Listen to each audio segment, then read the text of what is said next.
Se os alienígenas existem, como podemos nos comunicar com eles? Se enviássemos uma mensagem, o que ela diria? Como a enviaríamos?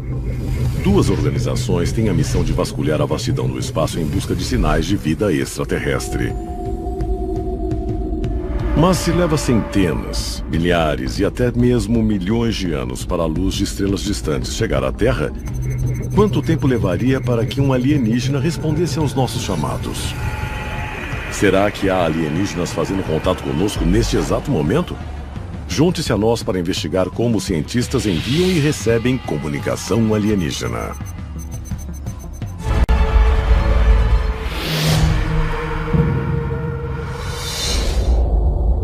Há um esforço global em andamento. Arquivos secretos escondidos do público por décadas, detalhando cada encontro com extraterrestres, agora vem a público. Estamos prestes a revelar a verdade sobre estes documentos confidenciais.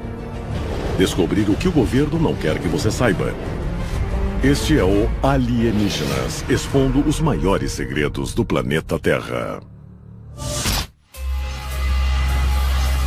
Há milhares de anos, queremos saber se estamos sozinhos no universo. Hoje, talvez tenhamos a tecnologia necessária para responder a essa pergunta, mas a busca científica por inteligência extraterrestre começou no fim da década de 1950, com o nascimento do SETI. SETI é a sigla em inglês para Busca por Inteligência Extraterrestre, e ela é composta por radioastrônomos que acreditam que, se existem civilizações lá fora, a melhor forma de detectá-las é por meio da captação de sinais de rádio enviados por elas inadvertidamente através de aparelhos como televisão ou rádio, ou propositalmente em uma tentativa de contato. O seu objetivo principal é a comunicação com alienígenas. Eles escutam e enviam mensagens periodicamente com a esperança de fazer contato. Eles tentam detectar ondas de rádio por meio da radioastronomia. Existem radiotelescópios potentes aqui na Terra, que são utilizados principalmente para fazer varreduras nos céus em busca de algum tipo de sinal que seja diferente daquele naturalmente encontrado no universo. Mas o que é uma onda de rádio? Por que elas são importantes? E de onde elas vêm? Tudo o que encontramos lá no alto emite algum tipo de onda ou algum tipo de sinal de rádio que é diferente dos demais. Um planeta ou um exoplaneta vai emitir uma onda e um sinal de rádio diferente de um quasar, uma nebulosa ou uma galáxia. Estamos girando em meio a um universo infinito. Por isso, capturar ondas de rádio de espécies alienígenas não é tão fácil quanto parece. Infelizmente, é muito pior do que procurar uma agulha no palheiro. Em meio a tantas emissões naturais de ondas de rádio lá fora, nós precisamos descobrir qual delas se destaca, indicando alguma inteligência. Os corpos celestiais com campos magnéticos produzem ondas de rádio e essa radiação eletromagnética possui frequências distintas. Ao observar essas frequências diferentes, os cientistas sabem dizer de que objetos elas vêm. Arquivo confidencial. A mensagem de Arecibo. 16 de novembro de 1974, Porto Rico. Em 1974, os cientistas desenvolveram uma mensagem, um sinal de rádio, que seria transmitido do radiotelescópio Arecibo ao cosmos, na esperança de que alguém estivesse ouvindo. Essa ideia partiu do astrônomo Frank Drake, e ele utilizou números primos para enviar uma mensagem binária que, se fosse recebida por meio do sinal, pudesse ser decodificada de duas formas, branco-preto ou preto-branco. A mensagem contém informações importantes sobre a Terra. Era uma representação diagramática do próprio telescópio Arecibo, dos seres humanos e também de algumas informações básicas sobre o planeta e a vida na Terra. A mensagem é enviada a um aglomerado estelar distante conhecido como M13, mas os críticos apontam um problema a respeito dessa metodologia. Nós íamos transmitir essa mensagem a um sistema estelar que estava a 21 mil anos-luz de distância. Considere por um instante que alguém de fato estivesse ouvindo. Nós demoraríamos 21 mil anos para saber É um tempo de espera muito longo. Mas agora imagine também que alguém quisesse responder. Levaria outros 21 mil anos para a mensagem ser transmitida de volta, presumindo que ela fosse viajar à velocidade da luz. Levaria ao todo 42 mil anos, só para dizer oi. Mas existe outra questão que é motivo de preocupação para alguns especialistas. Muitas pessoas na época consideraram a mensagem do Arecibo algo irresponsável. De fato, o astrônomo real do Reino Unido a descreveu como um bilhete de suicídio científico e disse que nós não deveríamos estar chamando a atenção para nós mesmos dessa forma, nem nos fazendo conhecer por civilizações que podem ser muito mais poderosas que nós e talvez hostis. Na década de 1970, os maiores biólogos astrais da época decidiram tentar uma abordagem diferente. Arquivo confidencial. Pioneer 10. 2 de março de 1972, Cabo Canaveral, Flórida. A NASA lança a sonda espacial Pioneer 10. É um evento histórico. A Pioneer se tornaria a primeira sonda a viajar para outros planetas, a primeira a viajar pelo cinturão de asteroides e o primeiro objeto feito pelo homem a entrar no espaço interestelar. Mas existe algo mais a bordo que também foi pioneiro. Os cientistas acharam que seria uma ideia muito interessante deixar mensagens a civilizações que um dia pudessem vir a encontrar essa espaçonave. Os principais cientistas extraterrestres Frank Drake e Carl Sagan tiveram 3 semanas para criar uma placa que mais tarde seria incorporada à Pioneer 10.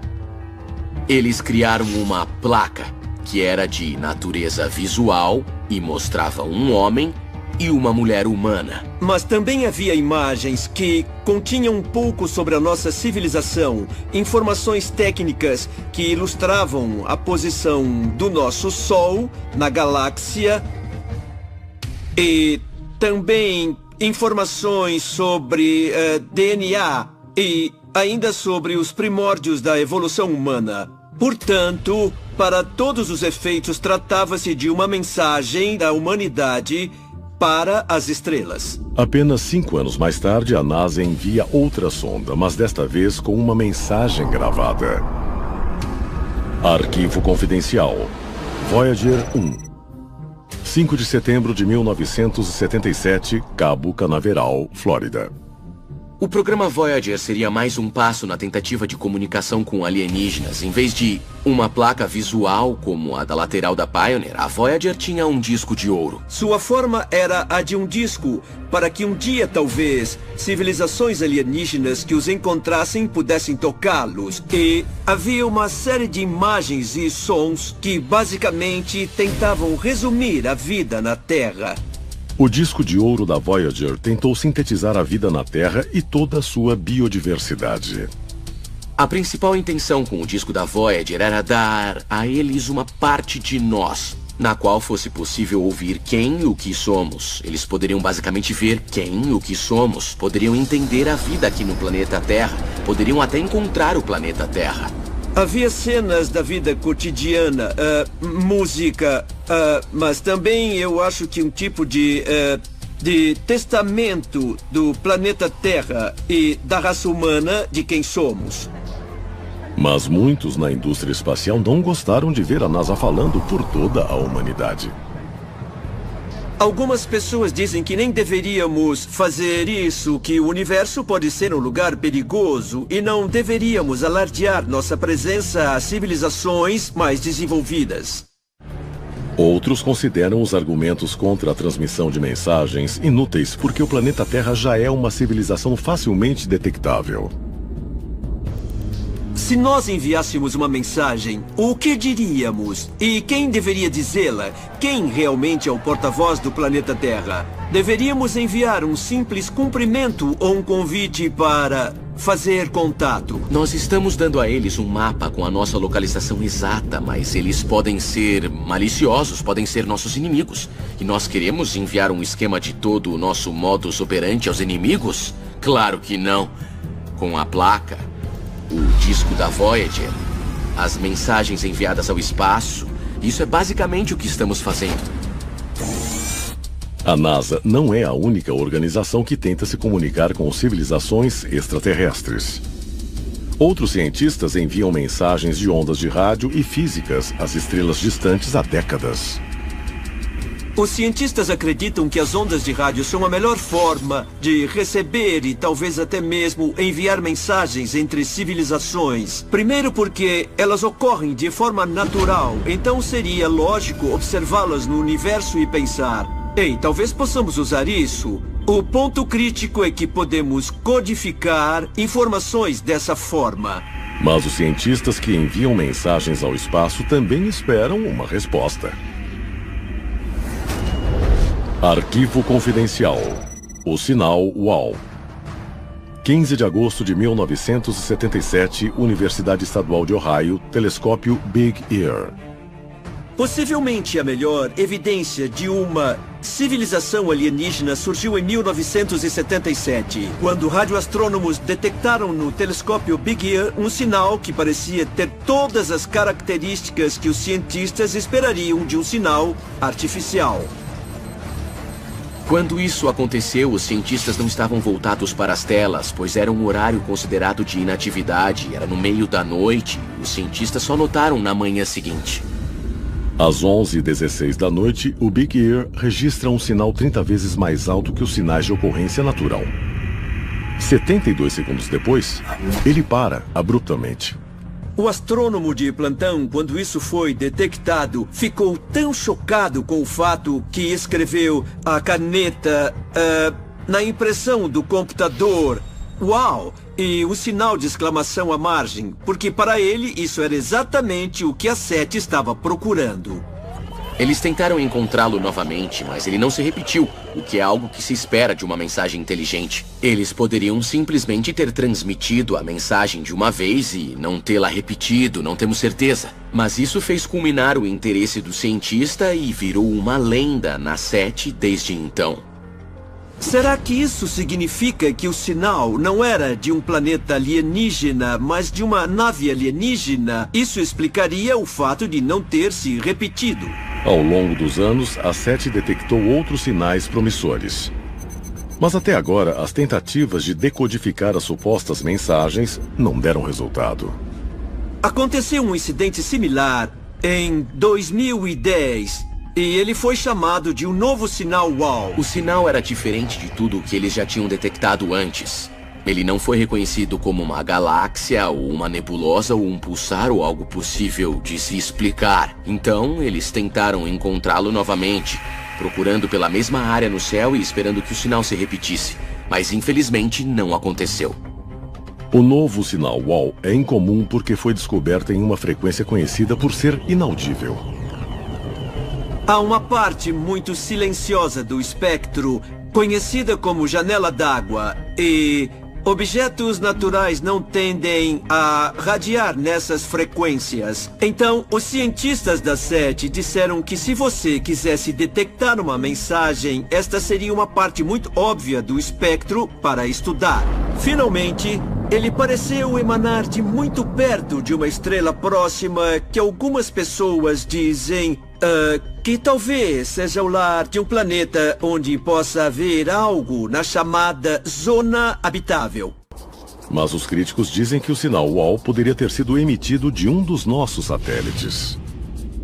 Não sabemos se ele foi detectado por acidente, se um dos nossos sinais poderia ter batido em um satélite ou viajado de volta para nós. Uma coisa é detectar um sinal, e outra, bem diferente, é decifrá-lo.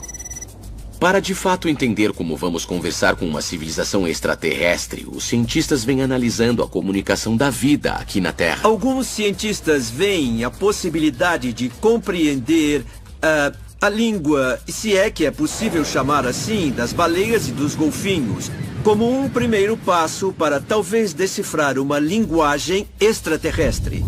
Mas muitos especialistas acreditam que para entender uma mensagem alienígena, por fim precisaremos de ajuda extraterrestre.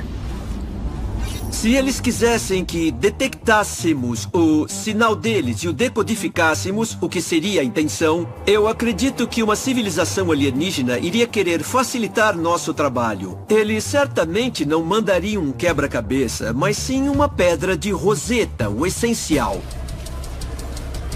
Cientistas do mundo inteiro estão procurando ativamente por civilizações alienígenas no céu.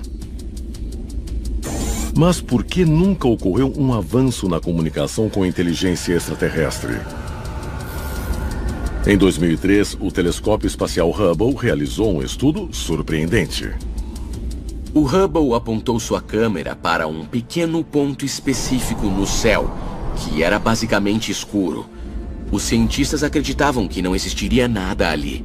O estudo de campos ultraprofundos do telescópio Hubble encontrou uma estimativa de 10.000 galáxias. Quando vemos as fotos e compreendemos para o que estamos olhando, a grandeza daquele pequeno ponto, percebemos o quanto o nosso universo é, perdoe o trocadilho, astronômico.